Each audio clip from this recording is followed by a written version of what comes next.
Assalamualaikum warahmatullahi wabarakatuh. This is Tariq. How to translate English to Urdu. आज मैं आपको सिखाऊंगा कि इंग्लिश से उर्दू ट्रांसलेशन कैसे की जाती है, उसके लिए क्या क्या चीज़ों की ज़रूरत होती है और कौन सी गलती आपने नहीं करनी, क्योंकि ट्रांसलेशन करते हुए अक्सर लोग गलतियां कर जाते हैं. So I will tell you what to do. मैं आपको बताऊंगा कि कैसे एक इंग्लिश के पैराग्राफ को उर्दू में ट्रांसलेट करना है और उसमें गलती को कैसे पकड़ना है या गलती ना करने के लिए हमें क्या करना होगा. तो इस सबक में मैं आपको ये चीज़ सिखाऊंगा. चले शुरू करते हैं इस सबक को. सबसे पहली अहम चीज़, किसी भी पैराग्राफ को ट्रांसलेट करते हुए सबसे पहले उसमें जो मुश्किल लफ्ज़ होते हैं उनको अंडरलाइन कर लें. उनको अंडरलाइन करने के बाद उनको एक जगह लिख लें. लिखने के बाद उनकी उर्दू मीनिंग तलाश करें गूगल पे. लेकिन एक चीज़ का बहुत ज़्यादा आपने ख़याल रखना है कि आपने कम से कम 2 या 3 अलग अलग मीनिंग लिखनी है. तो उससे क्या होता है कि जब आप पैराग्राफ को ट्रांसलेशन शुरू करते हो पैराग्राफ की, तो आपको पता होता है कि इसके क्या क्या मीनिंग है. तो उनमें से जो उस पर सूटेबल हो, जो उस पर सही लग रहा हो, वो लगाएं.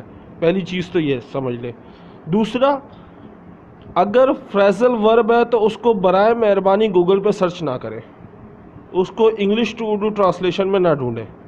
फ्रेजल वर्ब से मुराद होता है कि 2 लफ्ज़ हों, एक वर्ड हो और उसके आगे प्रेपोजिशन हो, तो उसको फ्रेजल वर्ब कहते हैं. वो पूरा एक लफ्ज़ कहलाता है. जैसे लुक आफ्टर, लुक का मतलब देखना होता है, आफ्टर का मतलब बाद में. लेकिन अगर आप इसको ऐसे तलाश करेंगे तो गूगल वाले कहेंगे लुक आफ्टर मतलब पीछे, मतलब ये कि देखना, आगे से देखना या पीछे से देखना, इस तरह की उर्दू निकालेंगे. लेकिन आपने उसकी इंग्लिश ट्रांसलेशन यानी आपने लिखना look after in English meaning, तो वो आपको बताएगा कि उसकी एक्चुअल मीनिंग क्या है. जो वहाँ पे लफ्ज़ आ जाए उसको गूगल में ट्रांसलेट कर लें. तो वो भी मैं आपको बताऊंगा कैसे करना है, लेकिन इस सबक में नहीं. इस सबक में सिर्फ 2 चीज़ें आपने ख्याल रखनी होती है किसी भी सबक को ट्रांसलेशन करते हुए, कि उसके कम से कम 2 से 3 मीनिंग लिखें मुश्किल लफ्ज़ों के. दूसरी चीज़ कि आपने फ्रेजल वर्ब को कभी भी उर्दू में ट्रांसलेट करके सर्च नहीं करना, क्योंकि वो अक्सर गलत मीनिंग लिखी होती है. सही है, चलें शुरू करते हैं अपने सबक को. लिव्स, लिव्स कहीं रहना, ज़िंदा रहना, जीना. जैसे इसके 3 मतलब है. इसका एक और भी मतलब होता है, लेकिन मैं इस जो पैराग्राफ है उसके हिसाब से मैंने मीनिंग तलाश की है. तो ये मीनिंग है कहीं रहना, ज़िंदा रहना या जीना. ओके. दूसरा, मिस. मिस आपने बहुत ज़्यादा, I miss you, you miss me, do you miss मी, तो इस तरह के लफ्ज़ बहुत सुने होंगे. तो मिस का मतलब होता है याद करना, कमी महसूस करना. और एक मिस आपको पता है कौन सा वाला होता है? मिस कैन आई गो. सही है, तो ये वो वाला मिस नहीं है. ये मिस है याद करना, कमी महसूस करना. उसके बाद है सी. सी से मुराद होता है देखना और मिलना. मिलने के लिए भी सी का लफ्ज़ इस्तेमाल होता है और देखने के लिए भी सी का लफ्ज़ इस्तेमाल होता है. तो इट्स अप टू यू कि आप क्या इस्तेमाल करते हो. टॉक्स. टॉक्स का मतलब होता है बात करना. किसी से भी बात करने के लिए आप लफ्ज़ इस्तेमाल करते हो टॉक्स. ओके. टेल्स. टेल्स का मतलब होता है बताना. किसी को कोई बात बताना, उसके लिए आप क्या लफ्ज़ इस्तेमाल करते हो? टेल्स. ओके. अबाउट. किसी के बारे में आप, मिसाल के तौर पे आप किसी बारे में कोई बात कहना चाहते हैं, तो किसी भी टॉपिक के बारे में अगर आप कोई बात करना चाहते हैं तो आप अबाउट का लफ्ज़ इस्तेमाल करते हो. इसका मतलब होता है बारे में. बारे में, मिसाल के तौर पे मैं इंग्लिश के बारे में बात करूँगा, I will talk about English. Okay. So इस तरह याद रखिएगा, अबाउट का मतलब बारे में. अच्छा, ये 2 मीनिंग पे ज़रा देख लें. हर डे, हिज डे. ओके. उसका दिन, उसका दिन, दोनों की उर्दू सेम है. फ़र्क सिर्फ ये है कि हर डे इस्तेमाल होता है लड़की के लिए, यानी लड़की का दिन. ओके. लड़की का दिन कैसा गुजरा, या हर डे उसका दिन यानी लड़की के लिए. और हिज डे लड़के के लिए, उसका दिन यानी लड़के के लिए. नेवर कभी नहीं, नेवर कभी नहीं. want to, want to या wanna, इसका मतलब होता है चाहना या चाहत रखना, चाहता। से बोलना कहना, से बोलना या कहना। गुड बाय, गुड बाय से मुराद है अलविदा, गुड बाय अलविदा। सो अब हम पैराग्राफ पे आते हैं। जिस पैराग्राफ से ये मैंने वर्ड्स लिए, ये वोकैबुलरीज ली, उस पैराग्राफ को अब हम ट्रांसलेट करेंगे। Let's see. जो पुराने स्टूडेंट्स हैं उनको पता होगा, जब मैं पहले पैराग्राफ को पढ़ता हूँ, फिर उसको पूरा ट्रांसलेट करता हूँ, फिर वन बाय वन सेंटेंसेस को ट्रांसलेट करता हूँ। चले हम पूरे पैराग्राफ को पढ़ते हैं। Sarah lives in California. Her brother lives in Karachi. They miss each other. They only see each other once a year. Sarah calls him every day. She talks about their parents.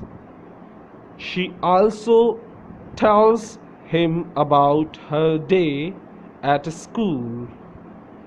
He tells her about his day at college. They never want to say goodbye to each other. ये बहन भाई के लिए paragraph है एक। चले इस paragraph को ट्रांसलेट करते हैं। सारा जो है वो कैलिफोर्निया में रहती है और उसका भाई कराची में रहता है। दोनों एक दूसरे को बहुत याद करते हैं या एक दूसरे की कमी महसूस करते हैं। वो साल में सिर्फ एक दफ़ा एक दूसरे से मिलते हैं। सारा अपने भाई को हर दिन फ़ोन करती है।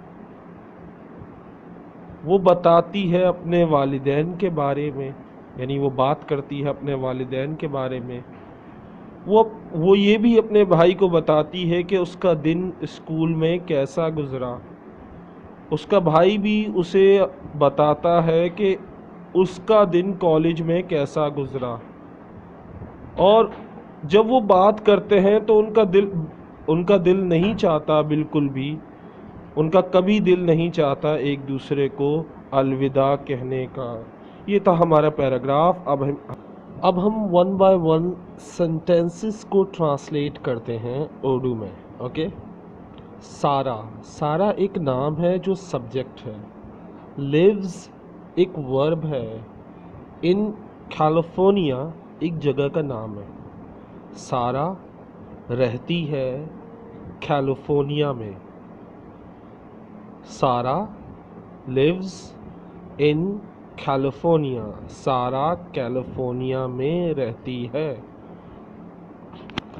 Her brother lives in Karachi.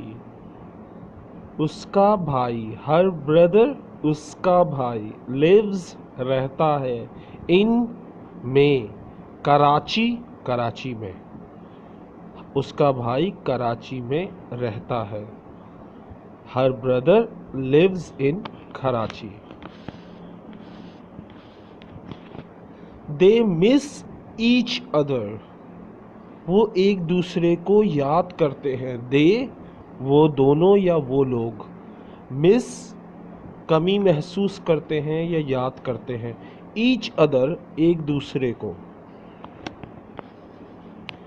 They only see each other once a year.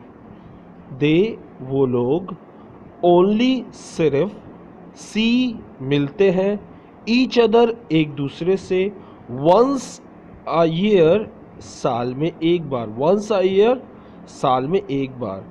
वो लोग एक दूसरे से साल में एक बार मिलते हैं।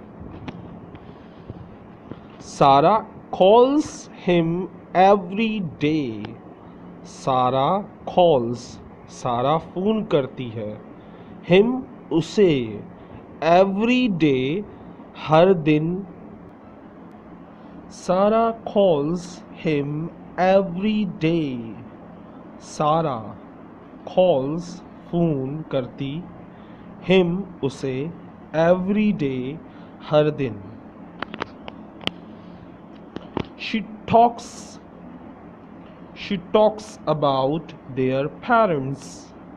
शी वो, टॉक्स बातें करती, अबाउट बारे में, देयर पेरेंट्स अपने वालिदैन के, वो अपने वालिदैन के बारे में बातें करती।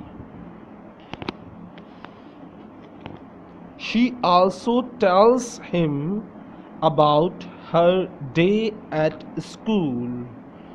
She वो, also भी, tells बताती, him उसे, about बारे में, her day at school के दिन कैसा गुजरा स्कूल में, उसका दिन कैसा रहा स्कूल में, ये भी वो अपने भाई को बताती।